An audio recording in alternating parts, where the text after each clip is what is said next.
Hello, I'm Silverpaw, and today I'm bringing you Chapter 7, Part 3 of The Storm Within. I know, he's not entirely justified here either.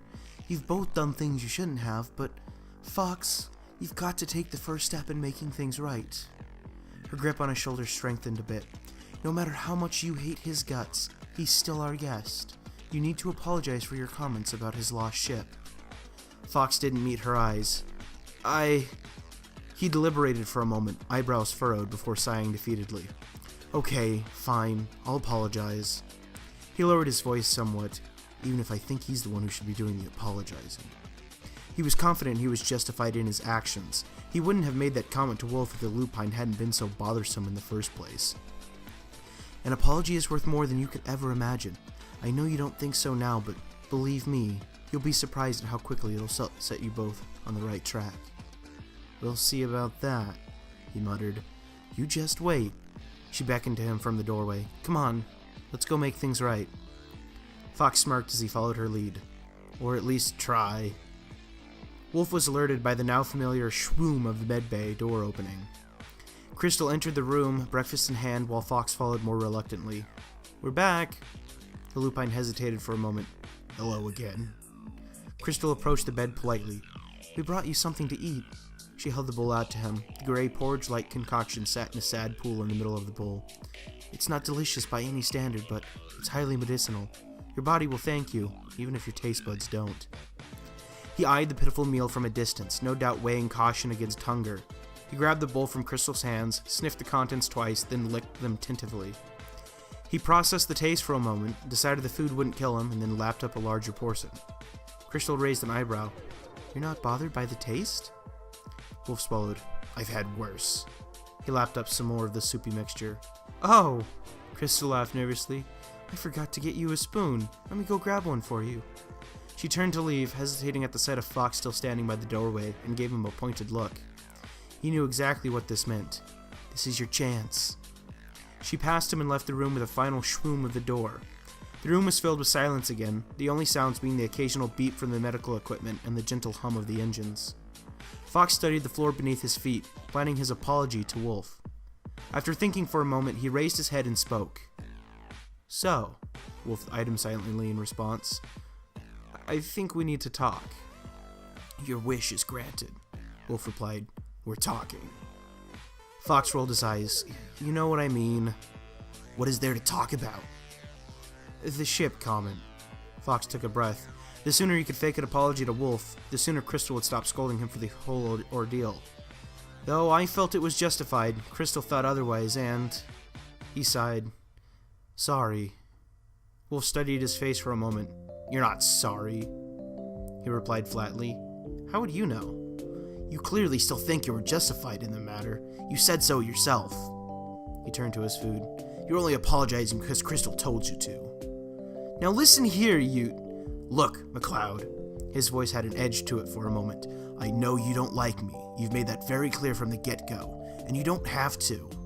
He sighed. But if that's the case, then just leave me be, alright? Don't pretend to try to be on my good side. No need to keep coming back to berate me some more. I need information from you. Again, with the information thing? That's all I am to you? Just this obstacle in the way of your damn information? If this is how you're going to treat me, forget about it. Just let Crystal talk to me. He eyed the breakfast in his hands. She's the only one in this ship who actually gives a shit about me anyway. Fox unexpectedly felt a small pang of regret. What was he supposed to say? That Wolf was wrong? That he was obligated to tell Fox everything he knew? He stammered for a moment, longer before Wolf shot him an unexpected question. Why'd you do it?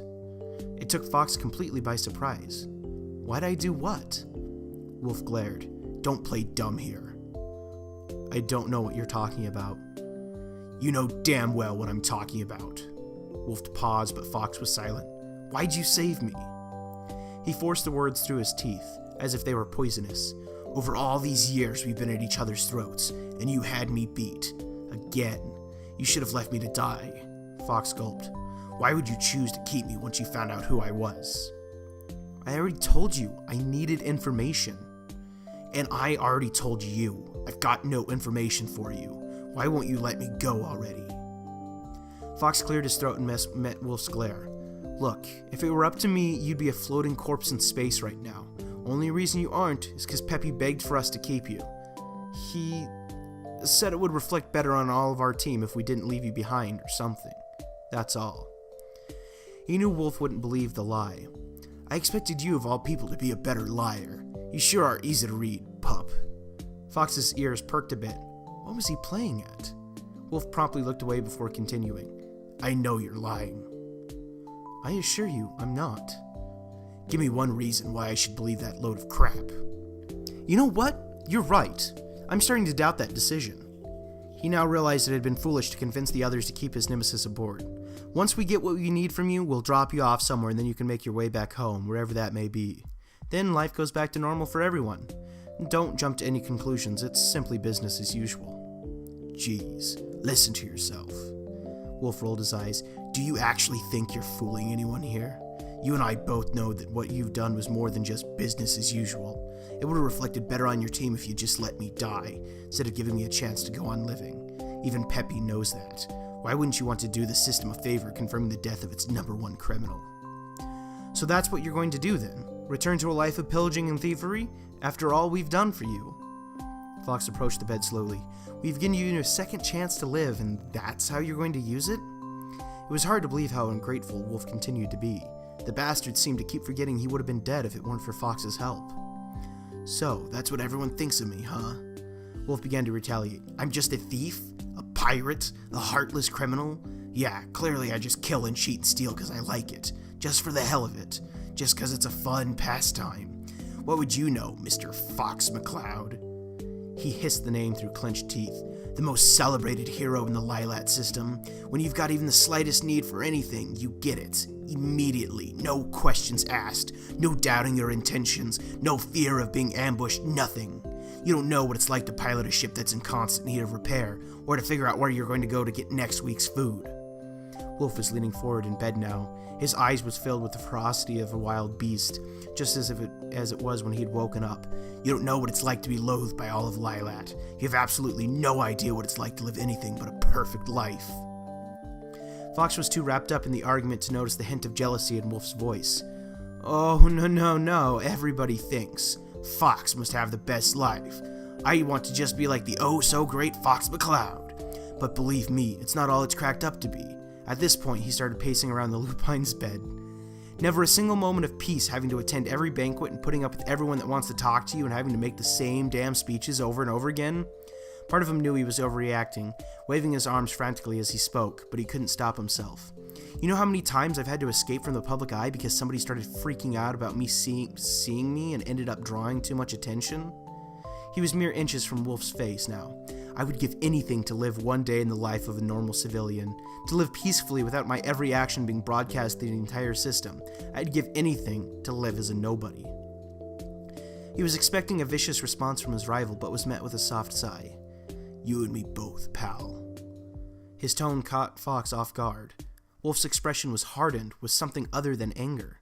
His laser-like focus on the bulb between his hands could almost bore a hole through it. Well, what are you going to do once we drop you off then? The question stunned them both. The answer hung in silence. The lupine tried to play off his newly softened facial expression as indifference, but Fox knew better. Eventually he spoke. Crime is the only way to survive when nobody wants to help you. In that moment it hit Fox. It was as if he had been punched in the gut. How could he stand here complaining to someone like Wolf, the most hated villain in the galaxy, about how tired he was of being loved by everyone? How could he be so selfish? Wolf, wait. I think you should go. The lupine muttered, ears flat against his head. Crystal will be back soon. With a sinking feeling, Fox realized just how much he had hurt his nemesis with his vicious comments. Not only had he shut down what was probably Wolf's only ship for years, but he had the nerve to mock his opponent about when it was in critical condition. I'm sorry, he stumbled over his words. I didn't mean to... Please leave, McCloud. The lupine's ears twitched once, but he didn't dare look up. At that moment, the door opened and Crystal entered, silverware in hand. Upon sight of the two, she stopped in her tracks. What's going on? Fox wanted to say more, to explain himself, to tell her that he hadn't meant to hurt Wolf so badly, to tell her how terrible he'd felt for all he'd done. He stammered for another moment, not knowing what words could repair the damage he'd just dealt. But Crystal had no doubt picked up on the emotions within his mind, running wild and unfiltered. "Oh my god," he finally managed to sputter. He couldn't handle his shame for a second longer. He turned and hurried out of the room with his hands against his head in horror. He left a bewildered Crystal and a broken wolf in his wake, the sounds of the medical equipment echoing against his back as he ran down the hall. The door swiftly shut behind him, as if scolding him for how he'd treated Wolf. Now the only sounds were Fox's shaky breath, his bare feet pattering against the metal floors, and the gentle hum of the engines.